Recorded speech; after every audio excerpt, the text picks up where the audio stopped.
উত্তর অঞ্চলে খেটেখাওয়া মানুষগুলো তাদের জীবিকার তাগিদে এসে ভিড় জমায়। রাজধানী ঢাকা, চট্টগ্রাম, কুমিল্লা সহ দেশের বিভিন্ন অঞ্চলে এই মানুষগুলো তাদের জীবিকার উদ্দেশ্যে এসে ভিড় জমায়।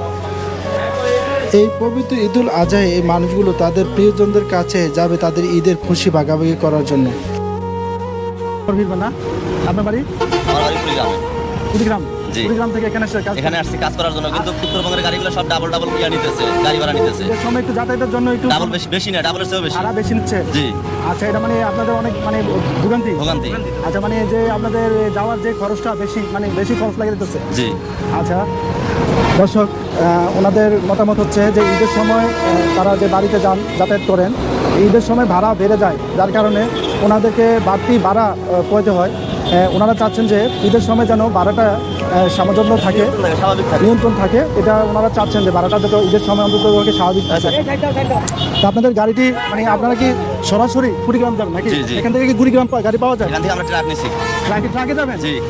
ওই বাস কি পাওয়া যায় না নাকি? বাস পাওয়া যায়, কিন্তু 2200 টাকা টিকিট নেয়। ও, ট্রাকে গেলে আমরা দেখা গেছে 700-800 টাকা দিয়ে যাইতে পারবো। 700-800 টাকা লাগে? মানে ট্রাকে করে যেতে 700-800 টাকা লাগে? তো আপনাদের কষ্ট হবে না? কষ্ট হলেও যাইতে হবে, কি করবেন, আমাদের কামাই যেরকম রকম ব্যয় করতে হবে। আর যেতে কতক্ষণ সময় লাগে? এখন যদি উঠি আপনার 3টার সময় উঠি, কালকে দেখা গেছে 2:30-3টা বাজবে যেতে। ট্রাকে করে যেতে হলে? আচ্ছা, ওনারা বাসে অধিক পরিমাণে ভাড়া হওয়ার কারণে ওনারা ট্রাকে করে কুড়িগ্রাম 700 টাকা ভাড়া, কিন্তু এখন আপনার 2200-2300 টাকা ভাড়া হয়ে যায়।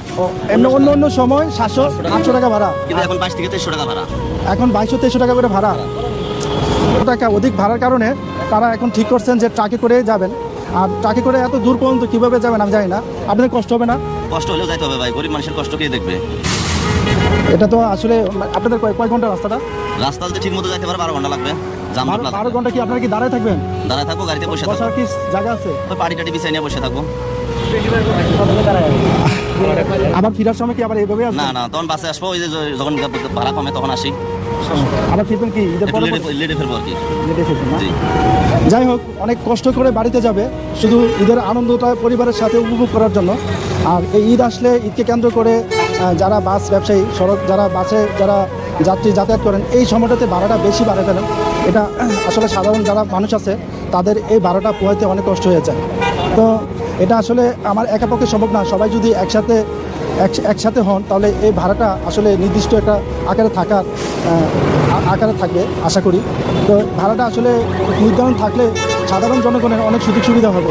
আজকে তারা এই ঈদের ঈদকে কেন্দ্র করে বাড়িতে যে যাতায়াতটা করছে, 2200-2300 টাকা ভাড়া, এই সাধারণ জনগণের কিন্তু আসলে অনেক কষ্ট। এই ভাড়াটা তাদের আসলে একা পাওয়ার সম্ভাবনা না। তাই তারা আজকে ঠিক করছে যে ট্রাকে করে বাড়িতে যাবেন। আর একটানা 12-13 ঘন্টা এই ট্রাকে করে জার্নিটা করতে হবে।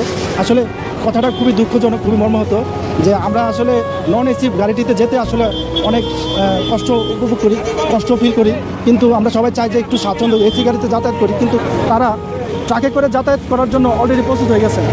আর এই ট্রাকে করে যাতায়াতের জন্য এই 12-13 ঘন্টা দাঁড়িয়ে থেকে যাবে, তাও 700 টাকা করে ট্রাকওয়ালাকে দিতে হবে। তো আমি আমার এখান থেকে আজকে বলতেছি যে ঈদকে কেন্দ্র করে প্রতিটি জায়গায়, বাংলাদেশের প্রতিটি জায়গায় যেন এই ভাড়াটা অন্ততপক্ষে নির্ধারণ থাকে।